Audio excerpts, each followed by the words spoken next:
Lori here. So I'm here today to do the mid-year book freakout tag.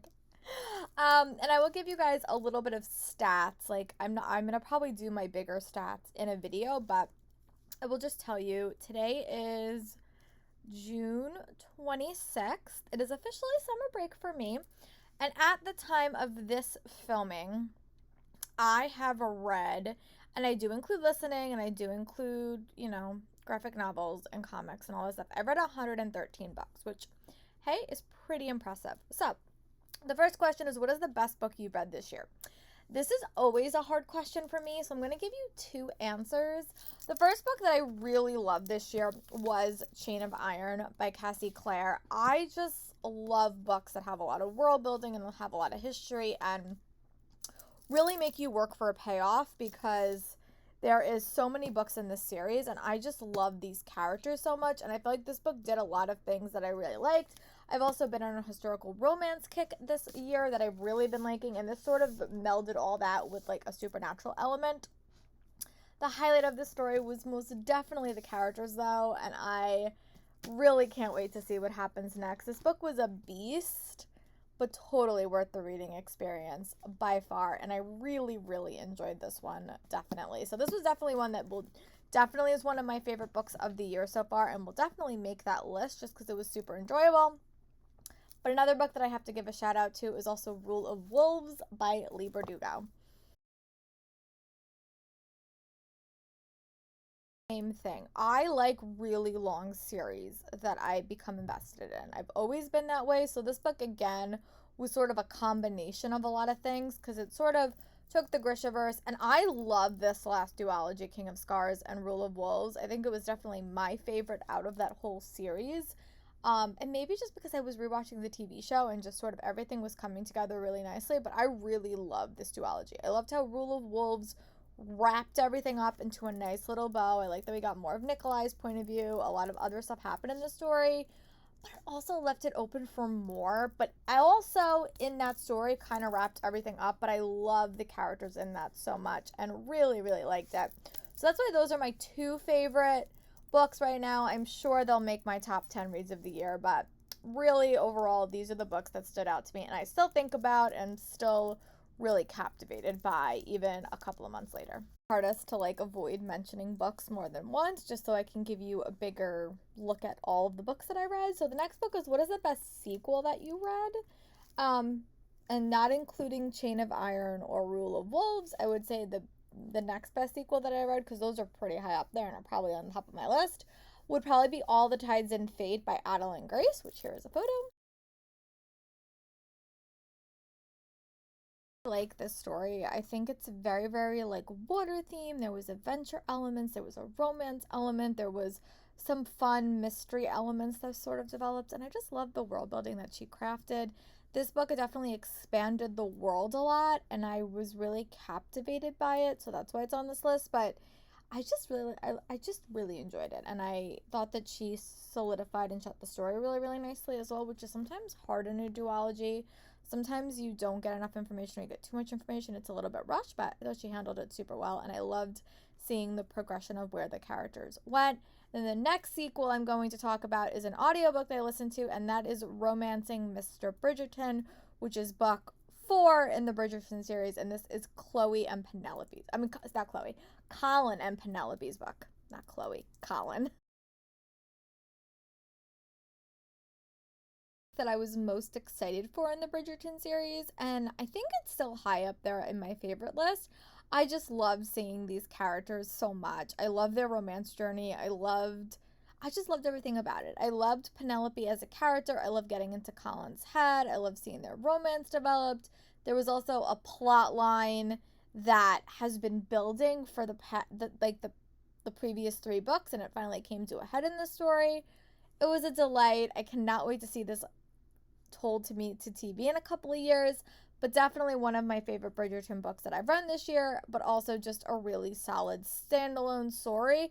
Standalone story in a sense that it's sort of builded. This was the last book in that series that had all of the characters so invested, After this, the books sort of changed a little bit, but this was a really strong book that like all of the Bridgertons were involved and it really was connected to the society. So I really like that. And then the next books in the series, their structure changed a little bit, but overall I still really did like the whole series. But this one definitely is a standout for that element and how this book sort of impacted all of the previous books in the series. It was a really delightful read. What is a couple of books that you have come out recently that you have just not got around to physically reading yet?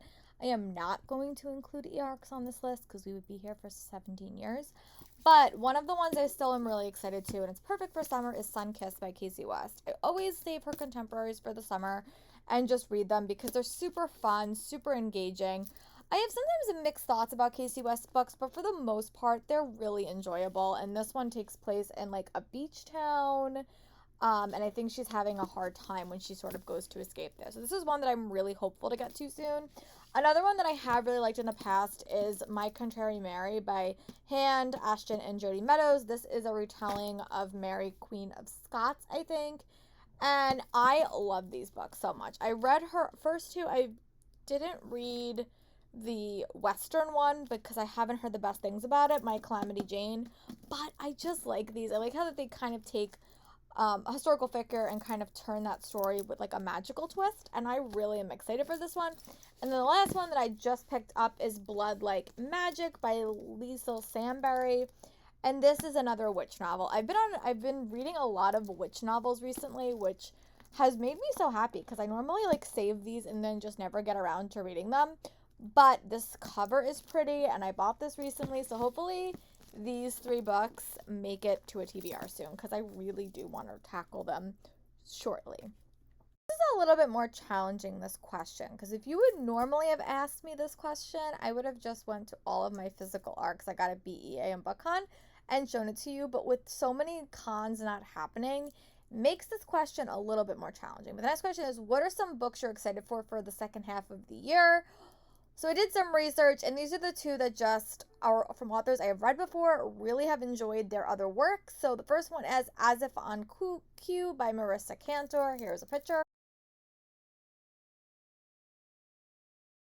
Really liked. It had to do with like a book blogging and it had to do with like a You Got Mail element. I really liked that book. I actually just got a copy of it because I found it at my school and someone was giving it away, so I just picked up a copy from my own collection. This book has to do with drama and drama clubs, and I am a theater teacher and I am always hunting for books about drama club and drama and theater because I can't do shows right now and I don't know when I'm going to be able to do shows. So the next best thing is to escape into a fictional show. So I'm really excited for this story. I really liked her first writing, her first novel, and I'm equally excited for this one. I do have an e-arc. I just have to read it on my phone. Which I will get around to reading it, but it sounds adorable and delightful. And then the next one that I'm really excited for is Laura Taylor Namie's next book, and she wrote A Cubans Girl Guide to Tea and Tomorrow, which I really liked. Here is a pretty photo of this book as well. This is a book that focuses on friendship, and I really like books that focus on friendship. It's sometimes hard to find books because normally the friendship is not as the focus as the romantic relationship, but I'm super excited for this one. And what I have noticed is that book dates have changed so much in the past 14 months. So books dates change constantly. I'm sure there's more books I'm forgetting, but these are just two that caught my eye when I was looking on Goodreads list.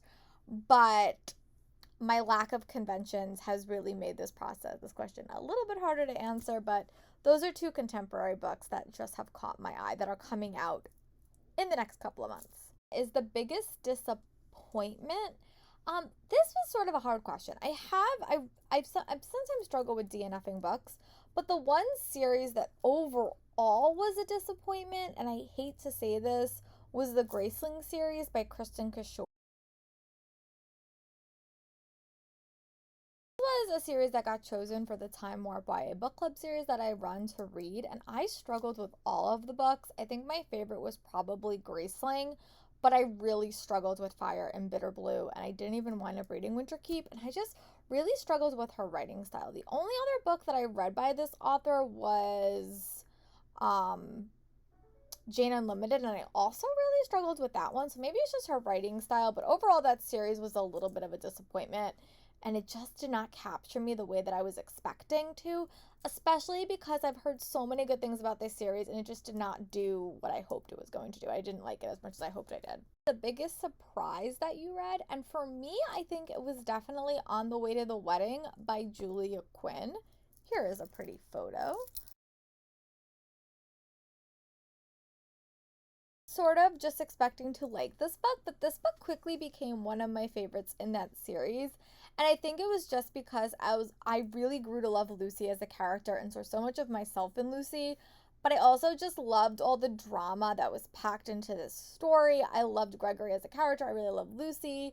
I thought it was great, and it was such a surprise that I wasn't necessarily expecting to like it so much.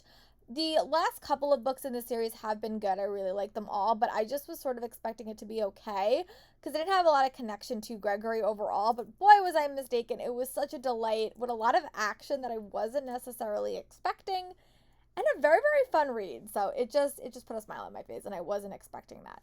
And a little shout out to one of the nonfiction books that I read that also really surprised me was Good Morning Good Life: How to Revamp Your Morning Routine. And here is a photo of that book.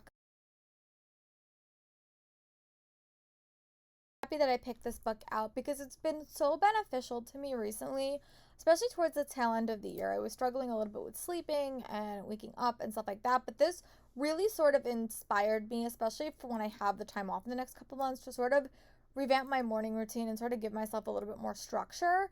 So I really like this book. If you're struggling, I would recommend it. It was a super quick listen, and it gave me very actionable steps that I could take to revamp my morning routine, and I really liked it. It was definitely a surprise. I picked it up for like $5 on Audible, and it was the best $5 that I spent, and one of my favorite nonfiction books that I've read this year, definitely. So definitely check it out, especially when we're heading into sort of a more relaxing season. I know people still have to work, but as a teacher and an educator, it is my time off, so I tend to gravitate towards more self-improvement stuff in the summer when I have a little bit more time to focus on it, and this book definitely helped with that process.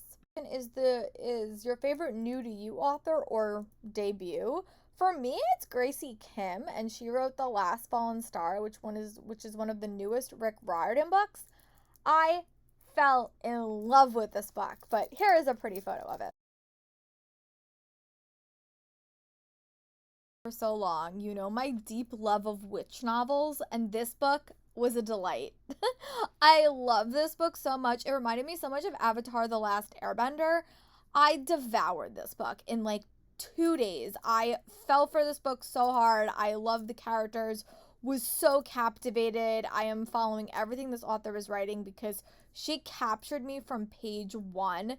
It's been so long since and I have really enjoyed all of like the Rick Riordan Presents novels because they really have expanded my knowledge about like different mythologies, but this one is definitely one of my favorites, and I am so excited for future books in the series because it just was a delight and put a smile on my face for sure. Is Newest Crush. This was actually super easy, and he's new to me this year because I read another book by him, but it's definitely Nick from Heartstoppers by Alex Oseman.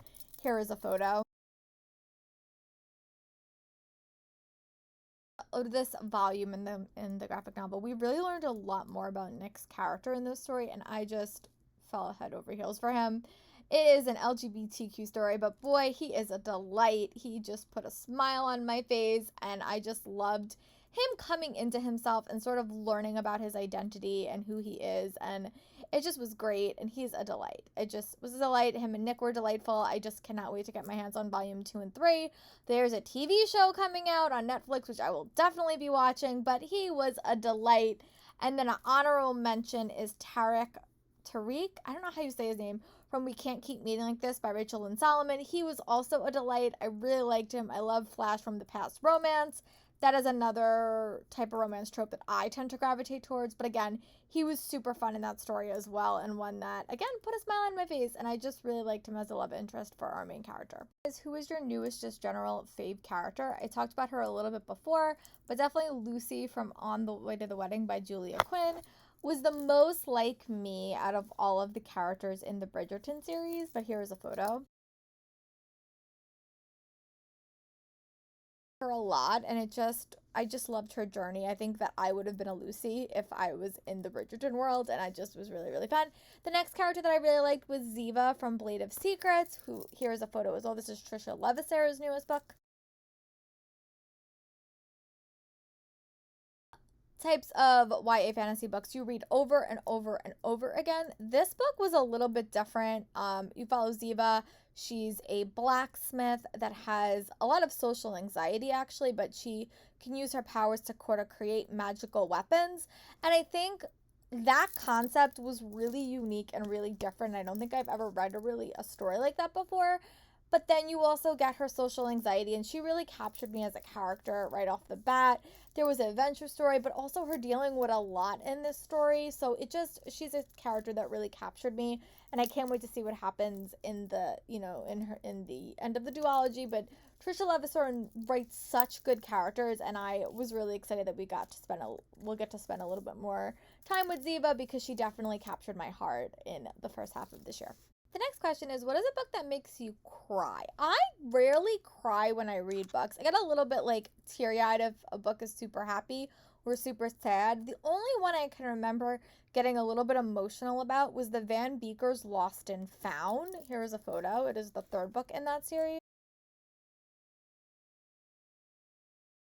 A lot of harder issues. It dealt with like grief. It dealt with a certain thing happened to a character, and the other characters were trying to figure out how to protect that character. I don't want to give too much away, but just the way that all these characters in New York City really worked together to save this, to protect this little boy, really like got me in the emotions a little bit. And I love books about found family. It's probably one of my favorite tropes in all of stories, both contemporary and fantasy. If you have a book about found family, I'm probably going to devour it.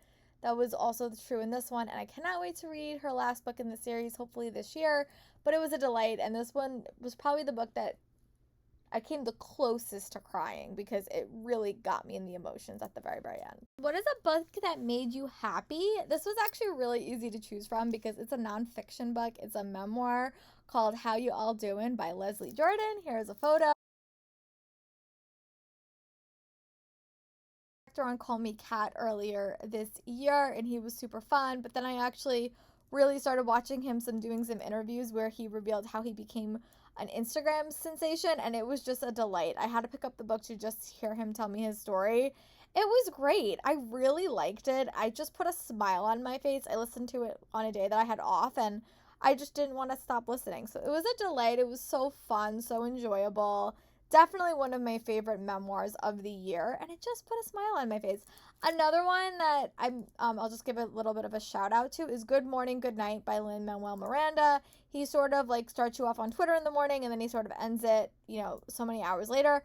But it was a really motivating and inspirational book, and if you ever just need a little pick-me-up in the morning, I would pick it up and do it on your morning commute if you're having a stressful commute day, because it was fun. He just gives you really, really cool pep talks, and you can listen to them like once a day, like one every single day. But I listened to it when I was having a rough commute morning, and it just was a delight. And it was so cute.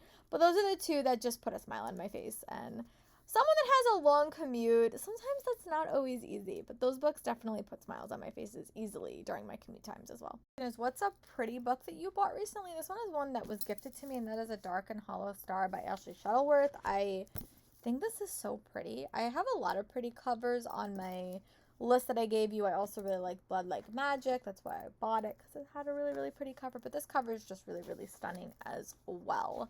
But I do buy a lot of books, but that's one that stood out to me. And is one that I really hope I can say come December that I have completed. What are some books you want to tackle before the end of the year? I have had a year-long journey with trying to read more adult fantasy stories. I have failed. I have not found any books that I love, and I really want to. So the first book on my list is to tackle the Way of Kings series. I actually have a summer goal to tackle this early in the summer, but this is one that I want to at least tackle a majority of this. I'm already about 300 pages into this book, but I really would like to tackle the rest of it. Also, another book that it's on this list is The Bone Season by Samantha Shannon, is another book I've had on my TBR for so long. And the other one is Wheel of Time that first book. I've heard really good things about all of these books. I'm liking this one okay, but I put it down pretty substantially. So I hope to tackle this one and then move on to the bone season. But yeah, check out my summer reading goals video because these are on that.